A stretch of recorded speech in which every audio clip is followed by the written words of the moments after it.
Audi A6, C6, guolių priekinių keitimas. Aišku, reikia nusimti suportą šitą, nusimti vainikėlį. Pirmiausia, atsileisti reikia granatos varžtą. Granatos varžtas, tada šitą vainikėlį atsisukam, nusimam suportą visą. Aš kadangi dar kaladėlės keisiu, tai ir tą nusimiau. Ir daugiau nieko šiaip nereikia, yra varžtai 4, 1, 2, iš kito šono irgi 3, 4.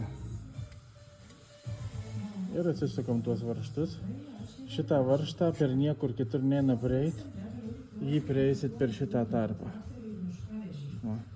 Anuose viskas tvarku, bet va būtent apatinį va šitą, tai šito šono va.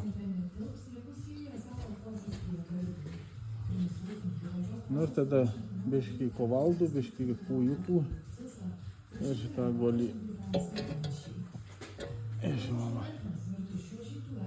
Visas apaugė, jam šakės.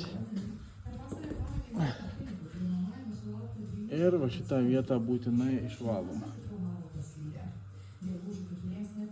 Šitą vietą išvalom, gražiai išveičiam viską. O tepaliukų atsargiai, ABS daviklį neužgaukit. Įsivalom, tada reikalingas bus presas. Dėsim ant preso, mums reikia šitą flanšą išimti. Nes guolio tik šitą dalis. Tai išpresuojam šitą flanšą, jį naujai presuojam. Viską ir atgal viską sutveriam.